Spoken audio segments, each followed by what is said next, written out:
چنانچہ جان چھوٹ گئی۔ اسی طرح ہمارے قاری حمزہ صاحب یہاں آتے ہیں، ابھی بھی انشاءاللہ آ رہے ہیں، وہ 21 فروری کو ہمارے مدرسے کے بڑے متحرک اور فعال کارکن ہیں، اللہ تعالیٰ ان کو جزائے خیر دیں، مدینہ منورہ میں ہوتے ہیں۔ ان کے کئی اقربا کی اسی طرح وفاتیں ہوئیں، تو وہاں بھی میں نے یہی ترتیب رکھی۔ اب یقین جانیں یہ جتنی بدعات ہیں بڑھتی جا رہی تھی، سب رک گئی۔ تو حضرت تھانوی رحمۃ اللہ علیہ حکیم الامت ہے، بڑی حکمت سے بھرپور بات فرما دی ہے۔ یہ جتنے مولوی صاحبان ہیں، پیر صاحبان ہیں اور یہ ختم شریف پڑھنے والے، ان کا دانہ پانی بند کر دو، پھر دیکھو یہی لوگ کہیں گے جی یہ تو بدعت ہے، چھوڑو جی چھوڑو، اس کی ضرورت کیا ہے جی۔ ٹھیک ہے جی، وہ ایک پیر صاحب کے بارے میں بڑا مشہور واقعہ ہے، اللہ اکبر، پیروں کو تو ہم نے دیکھا نہیں، جو بازاری پیر ہیں ان کے تذکرے ہوتے رہتے ہیں۔ ایک صاحب آیا اور آ کر کہا جی ہمارے ہاں دعوت ہے اور معمولی سی چیزوں کا نام لے لیا جی، فلاں فلاں چیز ہے کھانے کو۔ تو کہا جی طبیعت میری بہت خراب ہے، بہت مشکل ہے جی، میں نہیں جا سکتا، انکار کر دیا۔ اور اگلے لمحے ایک اور صاحب آ گئے، انہوں نے کہا جی فلاں قورمے اور زردے اور پلاؤ اور فلاں فلاں چیز بنی ہوئی ہے۔ فرمایا واجبہ حاضر ہیں جی۔ تو پھر یہ مسائل ہو جاتے ہیں۔ اصل یہ ہے کہ کھانے پینے کے چکر درمیان سے نکال دو، سارا معاملہ صاف ہو جاتا ہے، سارا معاملہ صاف، اور کسی کو کسی سے کوئی محبت نہیں ہے، کوئی دعائیں نہیں ہیں، بس ایک رسم ہے جو بن گئی اور اس میں کھانے پینے کے چکر ہیں۔ اور بدعت اتنی خطرناک چیز ہے اب سوچ نہیں سکتے۔ مثال کے طور پر ایک تو عبادت ہے، نیکی ہے، اس کی ایک حد ہے، کہاں تک اس کی گنجائش ہے اور کہاں سے پھر حد بدعت شروع ہو جاتی ہے۔ اس کے لیے دین کو سمجھنا، صحابہ کرام کے مزاج کو دیکھنا بہت ضروری ہے۔ اب رجب کا مہینہ چل رہا ہے، اس رجب کے مہینے میں آپ حضرات جانتے ہیں 22 رجب کو کنڈے ہوتے ہیں، یہ ایک بہت پرانی بدعت ہے، اور بدعت جو بھی آپ دیکھیں گے اس میں کوئی نہ کوئی چکر کھانے پینے کا ہوگا۔ اب اس بدعت کو اگر نکال دیں، اس بدعت سے اس کھانے پینے کے چکر کو نکال دیں تو یہ کچھ بھی نہیں ہے، صفر ہے، خود بخود ختم ہو جائے۔ اب جناب 22 رجب کو ٹکڑے بنتے ہیں، مسلمان بھی بناتے ہیں، غیر مسلم بھی بناتے ہیں، ملا جلا کھاتا ہے، اور کیا ہوتا ہے جی کنڈے جو ہوتے ہیں 22 رجب کے، اور مزے کی بات یہ ہوتی ہے کہتے ہیں جی یہ گھر کے اندر ہوگا، گھر سے باہر نہیں نکالا جاتا ہے اس کو، گھر آؤ اور کھا جاؤ جی، عجیب تماشا ہوتا ہے۔ اب اس کی حقیقت کیا ہے؟ ایک حقیقت تو یہی ہے جو آپ حضرات دیکھتے سنتے ہیں جی، بس فلاں ہے فلاں ہے، یہ فلاں عید ہے جی، فلاں موقع ہے۔ حقیقت میں بعض شرپسند عناصر نے، بعض دشمنان صحابہ نے حضرت امیر معاویہ رضی اللہ تعالیٰ عنہ کے وفات کے دن اس طرح خوشی منانے کا ایک منصوبہ بنا لیا۔ اب حضرت امیر معاویہ رضی اللہ تعالیٰ عنہ کاتب وحی ہیں، بڑے درجے کے صحابی ہیں، رازدار پیغمبر ہیں۔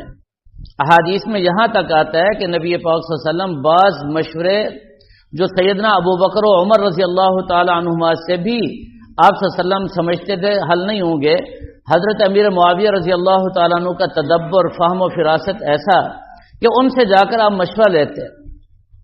پھر آپ نے حضرت امیر معاویہ رضی اللہ تعالیٰ عنہ کو دعائیں دی۔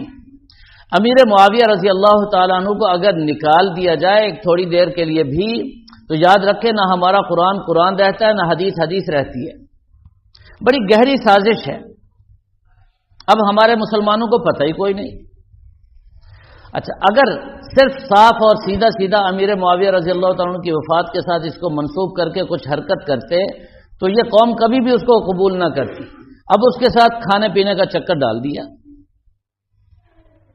اب یہ مجموعہ بن گیا بہت ساری خباستوں اور غلاستوں کا، اور ایسا گند کھانا ایک مسلمان کے لیے، ایسی غلاظت اور گندگی کا ڈھیر گھروں میں جو بناتے ہیں وہ بھی گندگی ہے، جو کھاتے ہیں وہ اس سے بھی زیادہ گندے ہیں۔ اس کا قلع قمع ہونا چاہیے، اس کو بالکل بنیاد ہی سے کاٹ دینا چاہیے۔ ایک اور بدعت رجب کے حوالے سے، ہمارے ہاں 27 رجب کی ہے۔ 27 رجب کہتے ہیں جی یہ معراج کی رات ہے، اس رات نبی پاک صلی اللہ علیہ وسلم کو معراج ہوئی۔ تو معراج نبی پاک صلی اللہ علیہ وسلم کی بڑی فضیلت ہے، آپ صلی اللہ علیہ وسلم کی خصوصیت ہے۔ ٹھیک، جو رات معراج کی تھی وہ رات نہ اس سے پہلے کبھی آئی نہ اس کے بعد دوبارہ آئے گی، وہ رات تو گزر گئی۔ ٹھیک، وہ رات تھی کون سی؟ اولاً تو اس میں اختلاف ہے احادیث میں، صحیح احادیث میں۔ ایک روایت یہ ہے کہ ربیع الاول میں معراج ہوا، اور ایک روایت رجب کی ہے، 27 رجب کی تعیین نہیں ہے۔ اگر بعض ضعیف روایات سے ثابت بھی ہو جائے بالفرض، تو یہ سن 5 نبوت کو معراج ہوئی، نبوت کے 5ویں سال۔ اس کے بعد آپ صلی اللہ علیہ وسلم 18 سال اس دنیا میں حیات رہے۔ سوال یہ ہے کہ ان 18 سالوں میں نبی پاک صلی اللہ علیہ وسلم کے دور میں ہر سال وہ معراج کی رات آتی رہی، آپ نے کوئی خصوصی حکم دیا ہو، کوئی خصوصی عمل کیا ہو یا صحابہ کو بتایا ہو؟ ایک روایت تو کہیں سے آنی چاہیے۔ پھر آپ صلی اللہ علیہ وسلم کے بعد پوری ایک صدی، 100 سال حضرات صحابہ کرام کا وجود مسعود اس دنیا میں رہا۔ کسی ایک صحابی سے کوئی عمل تو ثابت ہو، کہاں سے اس کی عبادت، اس کی مخصوص نماز، مخصوص طریقے، مخصوص ذکر لوگوں نے گھڑ لیے، بنا لیے اور امت میں پھیلا دیے، جس کی کوئی اصل نہیں ہے۔ اور پھر 27 رجب کے دن روزہ، اس کی بھی کوئی اصل نہیں ہے۔ نبی پاک صلی اللہ علیہ وسلم سے یہ ثابت نہیں، صحابہ کرام سے یہ ثابت نہیں، بلکہ آپ حضرات کو یہ بات معلوم ہونی چاہیے کہ بعض صحابہ کرام نے روزہ رکھا 27 رجب کا۔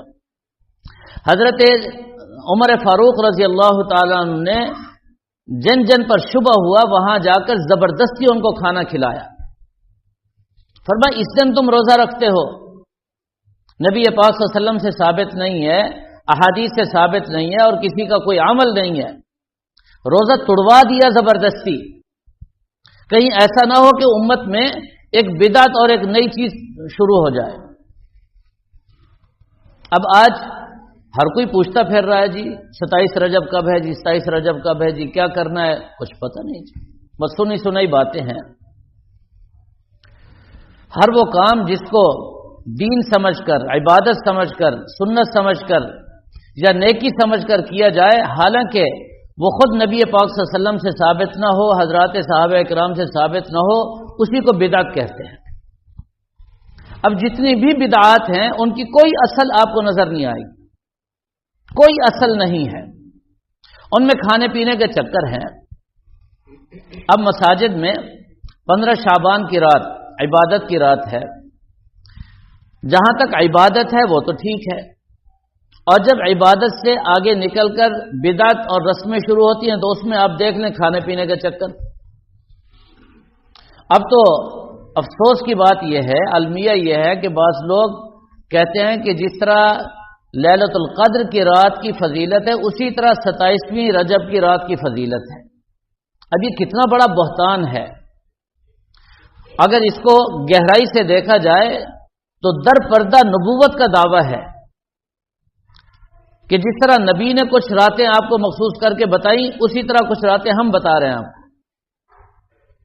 بھئی دین تو صرف وہ ہے جو نبی پاک صلی اللہ علیہ وسلم سے آیا، آپ صلی اللہ علیہ وسلم نے جس کا حکم دیا، آپ صلی اللہ علیہ وسلم نے جو کر کے دکھایا، آپ نے صحابہ کو حکم دیا، حضرات صحابہ نے اس پر عمل کیا، وہی سنت ہے۔ بس جو کام صحابہ کرام نے نہیں کیا وہ سنت نہیں ہو سکتا، کسی صورت میں بھی وہ سنت نہیں ہو سکتا، وہ بدعت ہے۔ لہذا کوئی بھی کام ہمارے ہاں ہو تو صرف ایک سوال، کس صحابی نے یہ عمل کیا ہے، بس کس صحابی سے یہ طریقہ ثابت ہے، یہی دین ہے اور یہی دین کو سمجھنے کا طریقہ ہے۔ بس اگر حضرات صحابہ کرام سے وہ منقول ہے، ان کے عمل میں تھا جو ثبوت ہے، اور مخصوص انداز میں وہی مخصوص کیفیت مخصوص حالت جو صحابہ کرام سے منقول ہے، بس وہاں تک تو ٹھیک ہے، اس کے آگے ایک عمل چھوٹا سا عمل کیوں نہ ہو وہ بدعت ہے، اس کا شریعت سے کوئی تعلق نہیں۔ تو ایک ایک بدعت کو سمجھنا اور سمجھ کر اس کا ترک کرنا واجب ہے، اور ایک ایک سنت کو سمجھنا اس کے حدود اور قیود کے ساتھ، ٹھیک، اس کے جتنے بھی فوائد اور ثمرات ہیں ان کو بھی سمجھیں، اس کے جو طریق ہیں ان کو بھی سمجھیں، اور کہاں تک وہ سنت ہے اور کس حد کے بعد پھر وہ بدعت بن جاتی ہے اس کو بھی آپ حضرات سمجھیں، سمجھ کر اس پر عمل کریں، یہ فرض اور واجب ہے۔ ٹھیک، بدعت کو ترک کرنا واجب اور سنت پر عمل کرنا واجب ہے۔ اتباع سنت یہ سب سے اہم اور ضروری امر ہے۔